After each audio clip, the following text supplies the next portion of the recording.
Thank you for joining us today on APN TV Media, Author Publisher Network. Today, I'm Michelle Meyering, your host, along with Bob Beadles, our political analyst. How are you doing today, Bob? Good, Michelle. How about you? Very good. Now that we had a little power outage here, our local area. 5 days without. Oh, that's a lot. There was a lot. I mean, my hair, luckily I had power today, or this could not have happened. Okay. Yeah, it's been 4 days of hats. You survived though, right? Yes, we didn't have it. I really wish the author we have today, Exie Susanne Smith, and she's joining us today, and she writes a very, very interesting book, and it's her paranormal life is what she writes about. Now, I really wish she was around, and maybe would have been a little more privy to what was going to happen to us in the last 4 days. That could have been, yeah. She is a paranormal advisor, public speaker, and medium. So I think we're going to learn a lot today, not only about her, about what she learns from the spirit world. I mean, you could take it either way. I mean, some believe. There are believers and non-believers. Right. And personally, how do you feel about that? No, I believe. You believe? I've read a number of books on Edgar Cayce, and they were very convincing, so I believe. And that's interesting with your Catholic background. Yes, it is. So we won't tell that to the Pope. Okay. Well, I thank you for joining us, and just shortly we'll have Exie Susanne Smith with us, so we'll be right back after this message.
I had to catch myself there a couple times. I did the Exie, I did the Susanne, the Smith. I know the name, but I don't know why, but the Exie, I just want to go straight to Susanne. That works. That's fine. You're kind of flexible with your name? I am. I've started to introduce myself as both, so people can choose. I like that. Well, Subi, right? Yeah. I caught that in the book. I loved reading the books. They were entertaining, weren't they? Yes, they were. And what's very interesting about it is that you can take what you want from it because you write in a very interesting way that they are your personal stories and you've began documenting them. And with your documentation, you even say, I know they're believers, there's believers and not believers, and you allow the person to choose. And even at the beginning, you didn't believe. So maybe let's start off so that the viewer can learn a little bit about you when you first encountered a paranormal experience, correct? Am I using that correctly? Exactly. Yes, perfect. I was 12 years old. There were little things happening in and around me, but you ignore those things. This is back in 1972, 73.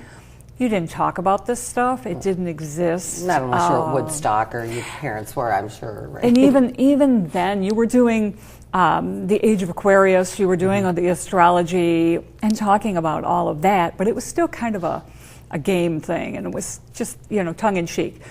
But I always thought, well, what is this thing?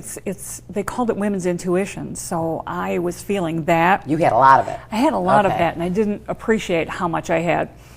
But one night, middle of the night, I was 12 years old, I heard a click, and it woke me up. I know every sound my current house makes, I know every sound that house made out of protection for myself, and I never realized that I had that happening. Kind of opened my eyes to slits, took a look around, and my room was pitch black except for a little bit of light coming in from a street light through the shears on my window. And I knew in my gut I was not alone. And it was the most terrifying thing. A 12-year-old, this is horrible. So I thought, okay, I'll be stealthy and kind of roll over with my eyes open only to slits to see if I can see somebody. And you wanted to. Oh, well, and I don't, you do and you don't. I've watched enough of the early genre horror movies that it was kind of like, ooh, maybe what if this does happen? But, in the long run, that you really didn't want to, even though it did start a whole life for me. And I knew in my closet there was something standing there. Sometimes it was my robe would make a terrifying shape as a kid, but my robe was over my footboard. And as this thing started to move, I knew my robe wouldn't move, and it glided toward me. I'm getting chills. All right. And you're alone. It has separated you from the rest of your home by shutting your door. It's in the middle of the night. I work off of numbers. I'm a big numerologist. I find that really intriguing. It was 333, which if we go into numerology has great meanings. It's not demonic. It's not anything. It just means certain things ones do, twos do. And I had the word God come into my head. We went to church, but we didn't talk about it all the time. And we were those people that showed up at Easter and Christmas, those families. So I knew him and I believed in him and I said it and this thing shuddered and stopped. It wasn't walking, it was gliding. And you were 12. I was 12. So I said the word again because I thought, well, that worked. And it went backward into the closet and disappeared. In my head, I had heard this thing talk. And I thought, that's not possible. I didn't have a name for that. I didn't know what telepathy or what anything like that meant. And it offered me a beautiful life, everything in life I'd ever want, but I'd have to pay him someday. And even at 12, my parents had told me there is no such thing as a free lunch. Mm-hmm. And I knew he was lying. And this was I thought I was being spoofed by my brothers. I have two brothers who love to terrorize me, but this wasn't even close, and it wasn't anywhere near, this was taking everything too far. So it disappeared. I leaped out of bed, opened my bedroom door, stuck a chair under the doorknob, turned the light on, and went to the closet, and there were no footprints. I thought maybe there'd be an odor for something, so I knew it was just nasty. You could feel it. Your intuition, your gut. There was nothing there, no footprints, I thought maybe there'd even be a hairs or, because I loved Wolfman at the time, it was my thing. Nothing. to suggest anything had What been a there. traumatic experience at a young age. And at that time, no one was going to believe me.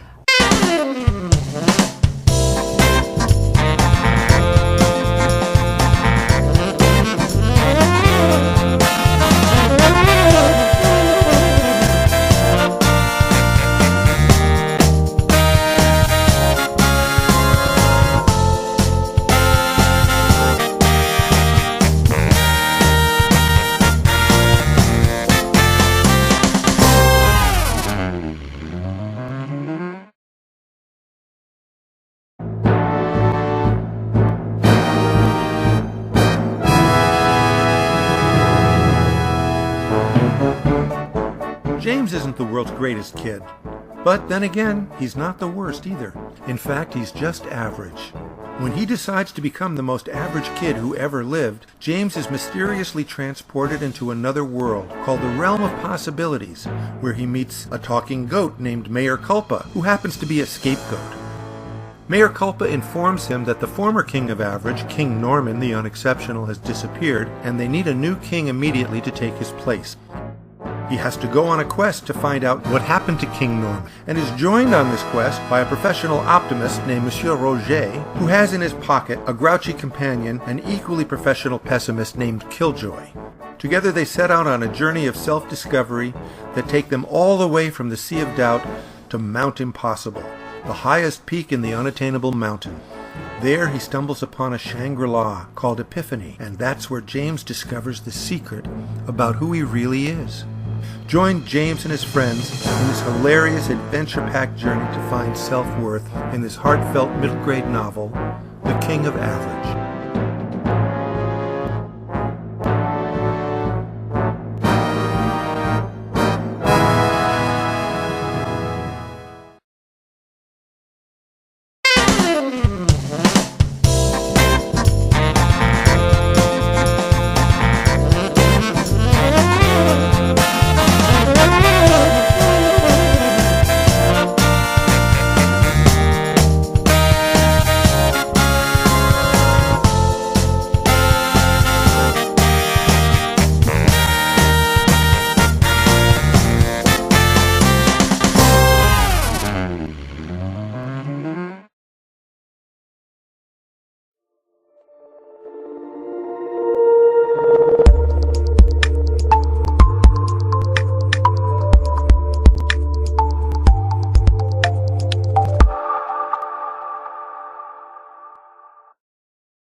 And you're 12. Yep. Perfect age to make believe or make things up. They were going to think you were crazy, so I journaled. So I had to get it out of my system. I'd gotten one of those little diaries with the lock and the, and I started to write. And I'd hide them under my bed. My mom, she didn't look in my room for anything, and I wrote and wrote for 42 years. I kept journals. Wow. So how old were you when you first wrote your book? Well, it was 2012. 2012, okay. So it wasn't that long ago. No. You've been published for 5 years. Yes. Basically. Well, you've been writing all your life. Yes, and when I was 3, I asked my mom, because there was one poetry book that I loved. It was written by my grandmother's best friend. And it was a garden of verses in there, and it was Sir Tommy Tomatoes, and he was guarding his, And I asked my mom, can I do this? And she laughed. She goes, garden? And I said, no, and I hit the book, and she goes, yes, you can do anything you want. So I was thought from 3 up that I wanted to write. Really? And waited and waited. Until it was the right time. Exactly. And I always call it the publishing book. There's a lot of people that have written books. There are many works written. I think you also, Bob, I know I stayed on mine for many years. And then finally you get the guts up to go to the publisher and say, I have something. You build your confidence, yes. I believe. Oh, you have to. You have to believe in what you have and picture it and put it out there. You have to put yourself out there. I built a whole world mentally and then stepped into that world. Now, you did, from what I gathered in your books, that you did finally come clean with your parents and you were accepted for this. I did. At a certain age. I had my parents there. It was spring of 2012. This first book came out. Oh yeah, I hid it all those many years from them. My husband knew. Okay. Because I was seeing things and hearing things, and he was raised Catholic, but was a Carl Sagan freak. So he'd kind of separated from one, stepped into another, and knew that there was something there, but he wasn't sure what it was, what he felt, what he believed. And here comes me, bringing this whole did he world. know before he popped the question? Yeah, I made sure. I thought, he's in the studio audience, so I think we all give him a round of applause. All right. Yeah, I said, you're a brave man to step into this world. But I started by telling him when the phone was going to ring, because I'm an energy reader as well. Right. And the old house phones, I could feel the energy coming down the line by the side of the house, and the phone would ring. And I thought, well, that is the oddest thing in the world. So I started to pay attention to that, and that's what taught me how to pull some things out and to read a little bit. And then I knew who it was that was calling. I'd say, well, since you're there, pick it up anyway because it's your mother.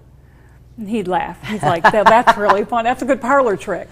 Okay. Can I take you to meet with the guys, right? Yeah. Yeah. The little bit of stuff there. Red black works for me. Oh yeah. Now, without giving too much of your book away, you do, which I have to commend your husband again. You do get a lot of visitors at your house. We do because of your gift, or everybody's getting them. Would you say? But you can recognize it. I think pretty much everybody gets them. Mm-hmm. I mean, your parents show up, your grandparents show up, maybe the person that used to live there. There's hauntings of the land as well, because the land is so old that they show up. So but people ignore that. You get things out of the peripheral. You'll see something move through the kitchen, and you think, oh, that's my glasses, or you find any excuse not to pay attention to it. But these are just full-on spirits. I had a week of, I called it the khaki pant parade. It was businessmen coming down my hallway in khaki pants, and all of them had different colored polo shirts on, so I could tell the difference.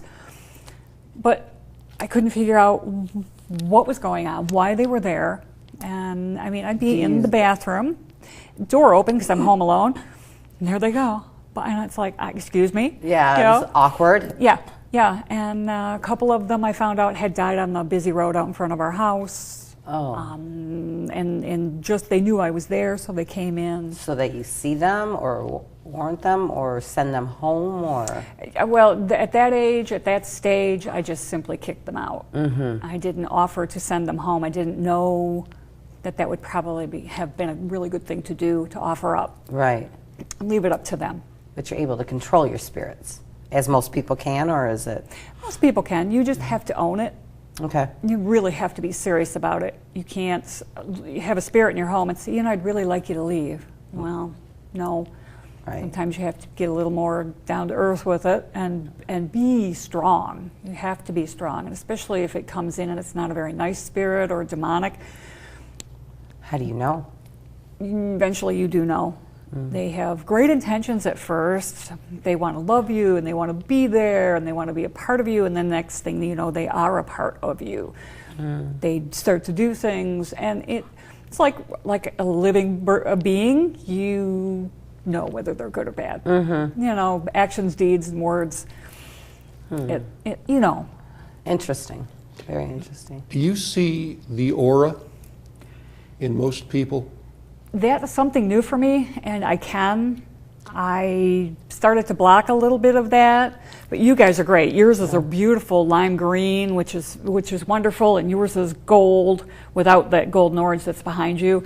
But yeah, it's a very nice presence. Thank you. Yes, because I read that Edgar Cayce always saw the aura from the time he was little, and that as a kid he talked to spirits, and people would see him outside talking to spirits, and of course they thought he was just babbling away to himself.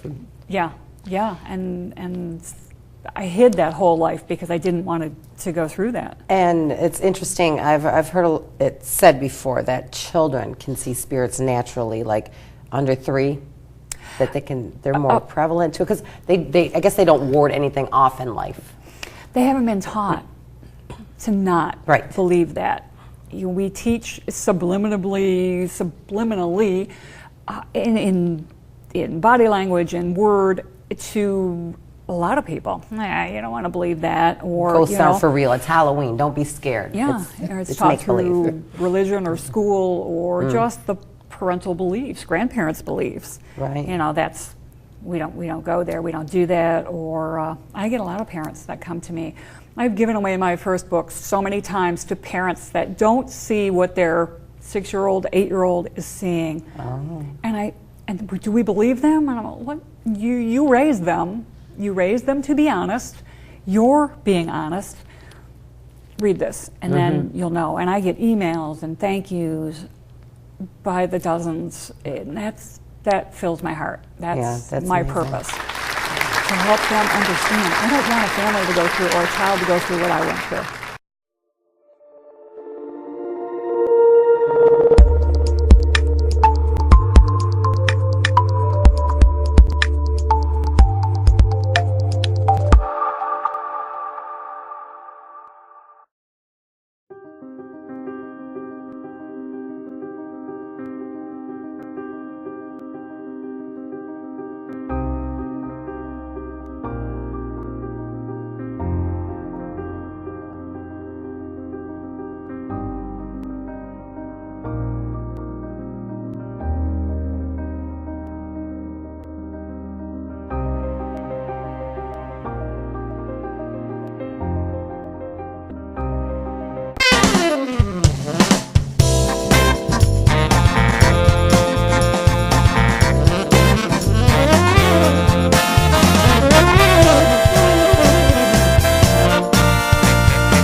Well, and I'd really like our viewers to know that spirituality is in the book, and it's a very warm subject when I read it, and that you addressed it.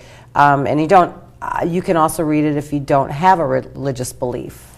Absolutely. I was raised a mix, mostly Lutheran. My aunt converted from Catholicism to Judaism, so we had so much conversation and so many different things that to me I kind of made my own thing, and I pulled out what I wanted out of it, and it has morphed and changed and over the years, certainly. But your own religion. Basically, yes, and I don't push it on anybody. No. And it's not pushed in the book at all. Good. So I did not take it that way. That was a goal. I think a comfort to me, because a lot of times when you start talking about the spiritual world, people think dark, which it's not necessarily. It could, I mean, it didn't come across in your book as a dark kind of, it wasn't a dark writing. It was a very clean writing. It was very spiritual, and it was uplifting, actually, to say that this, okay, if you maybe believe in this, it's not something that's going to necessarily come back and haunt you. Correct. Good. Thank you. I'm glad you like that. It starts dark, and so Yes. then I bring it, from that I try to bring it into the current day, and then mix it up a little bit with past, present. I didn't realize that some of those, now that I'm 5 or 6 more years into this world, some of those were probably dark, but I made them light, treated them that way, Yes. and still was successful. I tend to hang out in the light and believe in that more so. So your positive energies, even if it is a dark energy coming at you, you can ward that off. You can be strong against. Oh yeah, you can't be weak. Even if it is good, you can't be, because you don't need them hanging around. They use your energy, Positive and negative spirits can? Yeah, because to stay in a manifested form takes energy. So either take it from your house. If you go through light bulbs, like I do, I had to kick my dad out because he was blowing up light bulbs in my house all the time. Surge protectors were going off, and they need energy to stay present. Wow. Well, we've only tapped the surface on this. I mean, we have so much more to talk about. Plus, you've written more than one book. You've written 2. You're working on your 3rd book. So let's do this. Let's give our viewers a time to go get a few messages from us, and we'll be right back.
trying to reach is not available.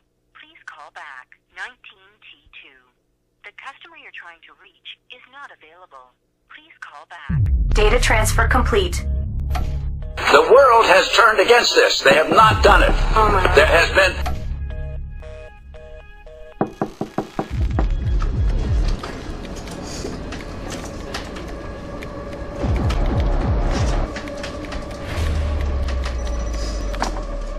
All right.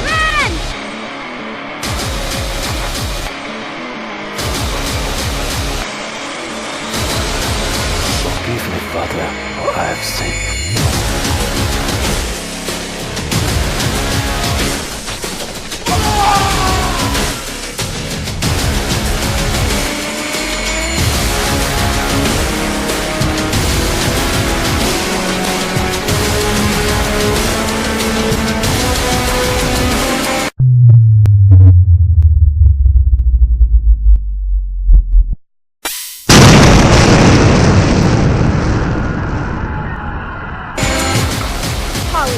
Lay hospitalized in critical.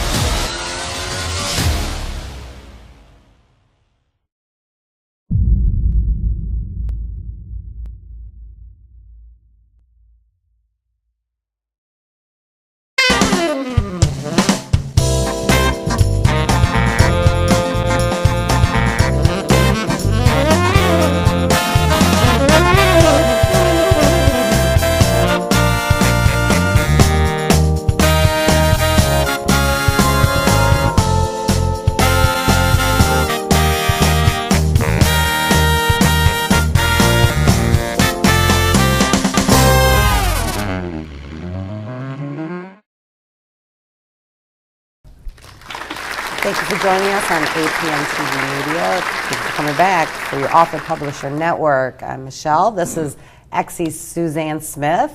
And of course, we have Bob Beadles, our analyst, our political analyst. You had some very interesting topic that you wanted to talk to Exie about, that you wanted to bring up. Well, Exie brought up numerology, and I wondered if she was familiar with the work of Glynis McCants.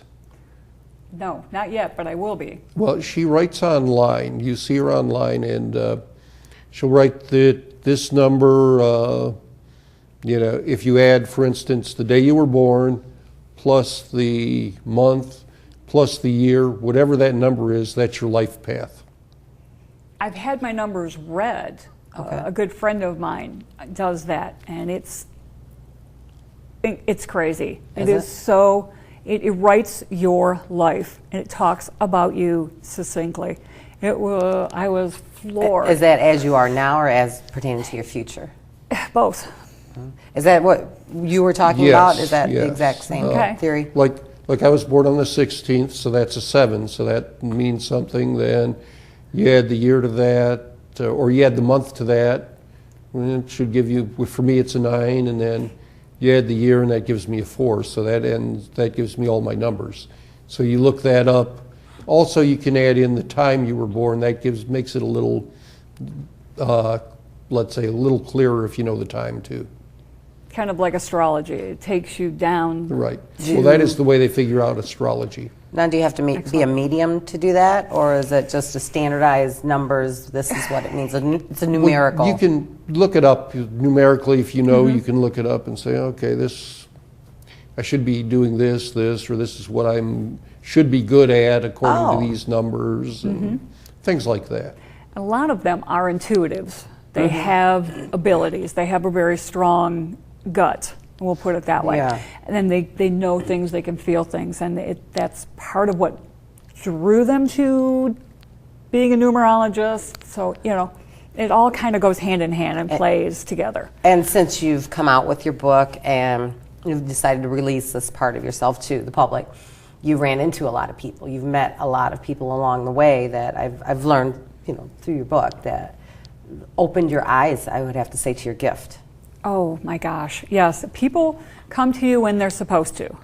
Nothing happens before it's time. It can't. That's the adage of one door closes and another one opens. Well, thank you for joining me and Bob.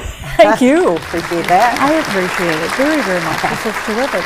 So it's another, path and door, and to be where you are, when you're supposed to be. So what made you, after all that time, what was the final that said to you, I'm going to release this book? You, of course, wrote it because it's of your diary. It's basically your diary put together. It is. And over all of those years, bits and pieces. I tried to do them in a short story format under like topics to make it a little cleaner.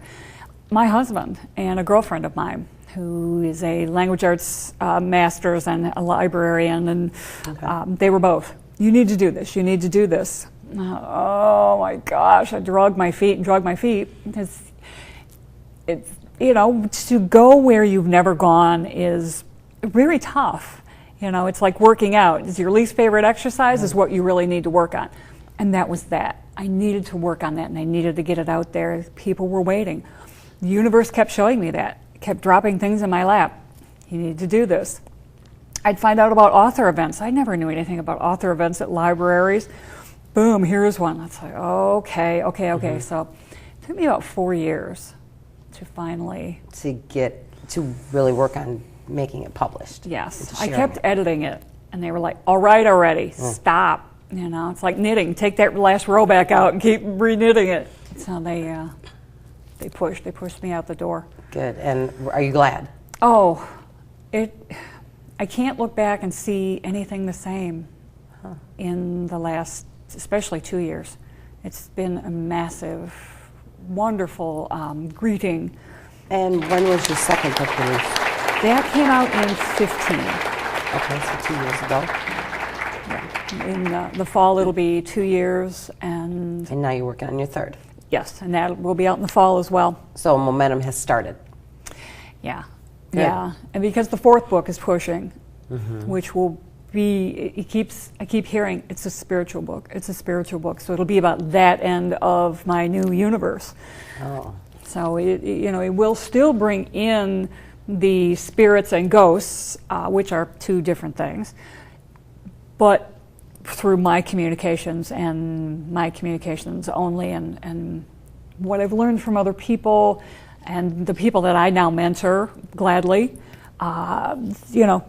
their bits and pieces and what terminologies are, and just to help people find their self. Yep. Interesting transformation that you experienced. First, you came to terms with the ability to see spirits. So that was in the first book. And then going into the second book, it pretty much shows your transformation into being able to become a medium, or not become one because you always were, but to realize your talents and utilize them in that way. You've even she's had some experiences, Bob, this is very interesting because it could come to where we're located right now, experiences going to houses and helping them with the bad spirits, right? The bad and the good, just to let the spirits know that they're not necessarily wanted. It might be terrifying to children, even if it is grandma, it's still terrifying. And they'd like you to go.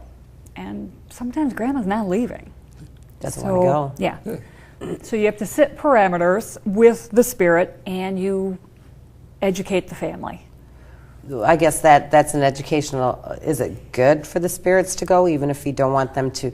It's hard to say goodbye to a loved one. I mean, I recently just lost a person. Oh, I'm sorry. And it's hard to say goodbye, but if they're taking your energies and not knowing, I'm sure they're not out there to hurt you. Not if it's family, it's love.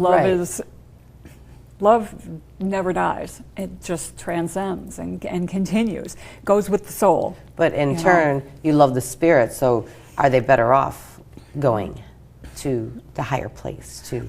And most do go home, whatever home is to you. Home to me is heaven. Okay. They go home and then they come back. They can come and go as much as they want. There's no... Until they're reborn, or if they want to come back again. It's a choice. Well, that's, Edgar Casey said that here on Earth, we're supposed to have a learning experience in these bodies. Yes. But then he also said that the learning continues after you pass on.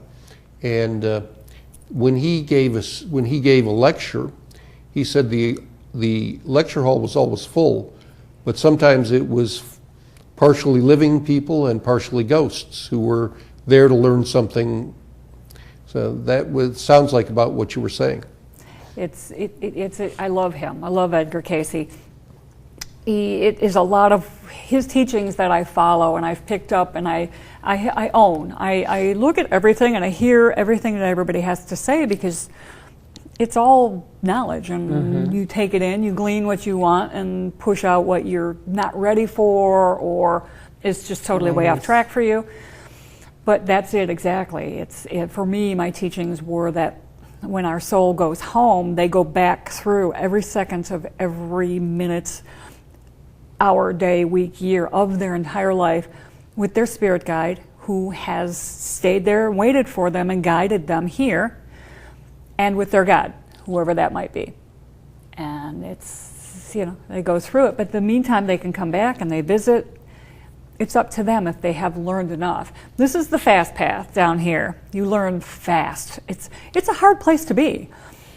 You learn fast and you pick what you're going to go through before you ever come back with your spirit guide and your God, and you write it down and it's there. It's in there's these things, they're called Akashic records. There's supposed to be a great record hall and it holds everything. Is this going to who he was talking about? A little bit, yeah. Cayce believed in that as well, and that then when you go home, you go through this, and if that's been fine, you've learned enough the fast way, you can stay there. You still learn, but not as fast. So then, otherwise, you come back and you learn another and in fast. general, they say it's never before a couple hundred years. So I mean, I don't know what the proof is there. So that I'm still... Well, according to Cayce, you come back 12 times. You live 12 times. And if you've lived a good enough life by the 12th time, you don't have to come back again. But if you haven't, you got to come back 12 more times. Yeah, and I don't go there. I think it's still... There's this thing called free will, which we have as a living being, because it's a part of our soul. And then back as strictly as a soul, we have free will as well. So, I mean, you don't believe everything, everybody. Right. I think that'd be a cult. Do I have this look of overloaded going on? Are my eyes like a little glazed over? It's a lot. I mean, we're in the deep end now. So yeah, it's a lot. But Well, let's lighten it up with animals, pets. Let's talk about that. I had a 3-bald, 1-eyed Rottweiler. Is he still watching out for me? Yes. Okay. Yeah. Did he get his eye back, do you think? He sits on that side of you all the time. Is he still drooling? Not so much. He cleaned up his act. He had a big act to clean up, so. But pets are fabulous, and they do come back. They come into my readings. I've had parrots, hamsters, gerbils. Oh, man. White mice, dogs, cats. And they all come in, and I'll ask people, all right, big old white parrot just flew through. Who did that belong to?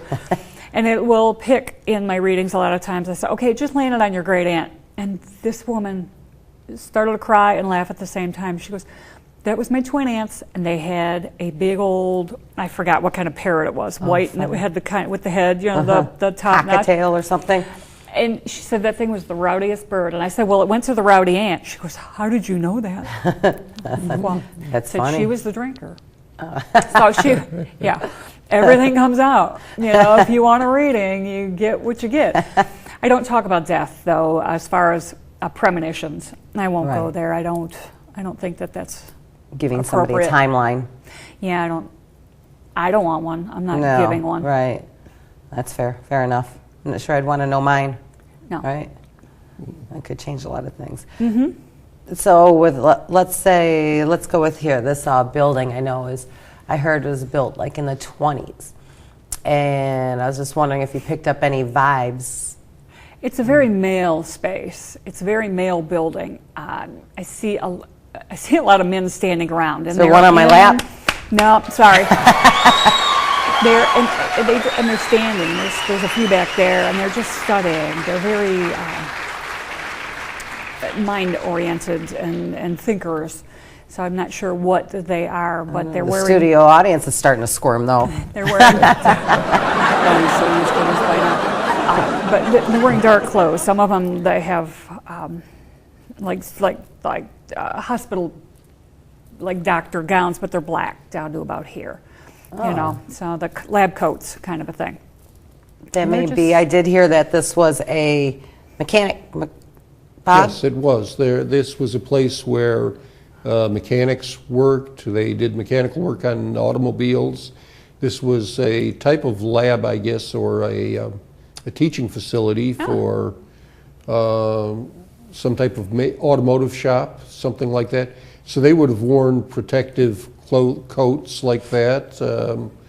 Yeah, that makes a lot of sense, because those would have been the type of people who were in here. And at one time, this was, I believe, an auto sales place, and then oh my gosh. So it had a lot to do with the automotive business, and that would have been dominated by males in those days. Yes. Especially. So yeah, everybody working on a car, selling a car, they were probably all men. So would that make sense that even though it's not where they may have lived, or you've lived, but your spirit will come back and travel to places that you're used to being, like business? Places you loved, places you spent the most time. Some people don't know they're dead, you know, so it's nothing to them, and they don't necessarily see what's here now. They still see what was then.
whatever they've done.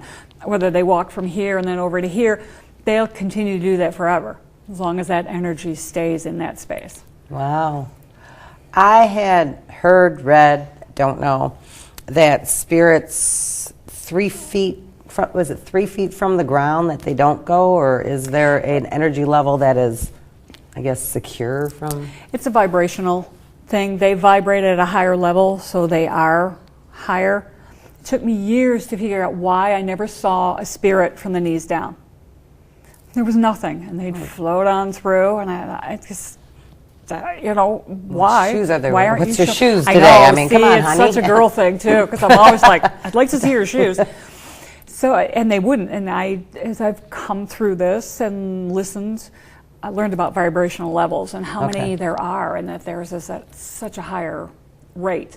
So when I slow down enough to step into their world, I pick up their vibration, their energy. Wait, so you have to slow down your energy, is what you're saying?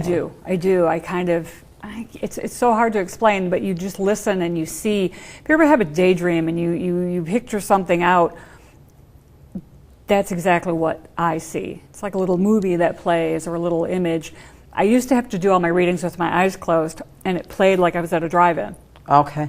And I'd see everything play out in front of me. Now it just happens back in here somewhere, and it's So the reverse. apparently when you were a young child, 12 age, your energies were at a level that were open to it? Because everybody doesn't have this gift, you know, I have to be honest.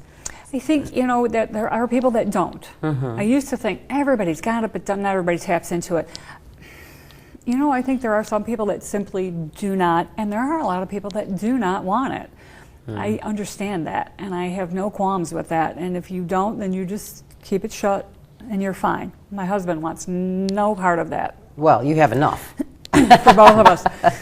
But I do agree that there aren't, and it's something that you can become better at. It's just focusing and listening and opening up to it. So the 3 foot, there is something with that. Yes, there is. Huh. Interesting. Quick, let's cover, because we don't have much time left. I do want you to talk a little bit about your third book so that we can let our viewers be excited what's coming out and what we're going to hopefully have you back on the show to discuss. Oh, that'd be great. Thank you. The Essence of Death. I watched my father pass a few years ago, and he was laying in the hospital bed. The helix, the DNA helix, came up out of his face and went up through the ceiling of the hospital, and it was a mix, and it was his essence, and that's where the book came from, the name, The Essence of Death, and what it's about it, what's around it, what it has taught me, that it's there. It's a part of everyone's life. No one gets by that. So what's coming, what's not to be afraid of, what to accept, to deny, those are all parts of you. But it's kind of a little bit of a guidebook, not like the Traveler's Guide to the Universe. It's a book about death to help guide you through life. With a little bit of death, a little bit of spiritual work in it to help people try to open up, round it up, or how to learn how to totally close it off if that's your wish. Free will. Amazing. An amazing interview. We're going to go for a quick message and we'll come back, but I really want to thank you very much for coming on the show, and you have my head spinning. I have a lot of plans now. Just open my eyes and see if I can see some spirits out there. Thank you. Thank you very much. We're going to go to a break, and we'll be right back after this.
Thank you for joining us today on APN TV Media, your author publisher network. It was a fabulous, fabulous show today and very goosebump. We had the blessing to be able to interview Exie Susanne Smith. Thank you so much again. Thank you. Appreciate the interview. Thank you. And Bob, what do you think about this? I thought it was a great interview. I thought she had a lot to say. Yes, a lot of interesting things Thank to you. say. Women always have a lot to say, Bob, just so you know, but she had a Okay. lot of good things to say. Yes, she did. Anyway, Paranormal Life and her other one, When the Dead Comes Calling. When the Dead Comes Calling.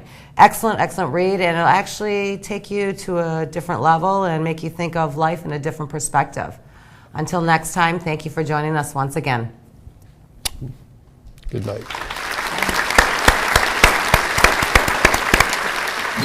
There's a place inside my mind unseen, dreams of you and I that just can't be, but I can keep them safe and locked away inside. In a perfect world where I control it, give me your heart there and I would hold it. But I know that just can't be reality. But please, don't you wake my daydream, 'cause it's so real it seems. Maybe someday I'll get my head from the clouds, but for now I'll just daydream.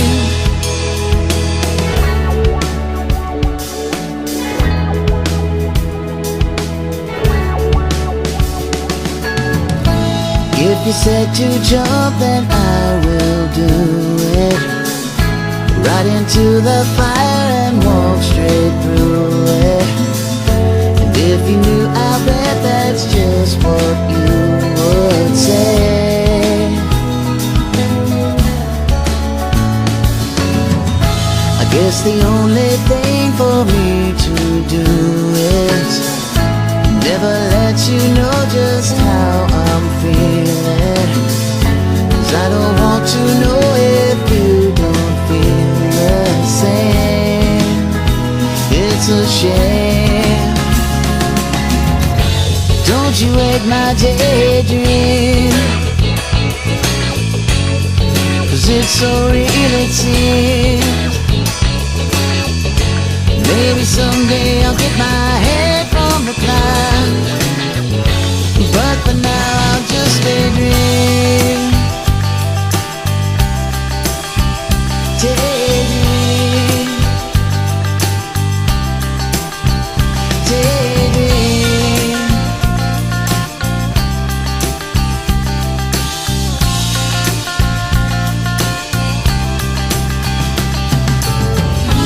There's a place inside my mind unseen, dreams of you and I that just can't be, but I can keep them safe and locked away inside.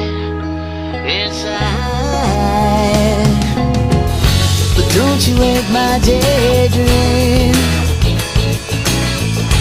Whoa, so real it seems. Maybe someday I'll get my head from the clouds, but for now I'll just daydream. Don't you wake my daydream.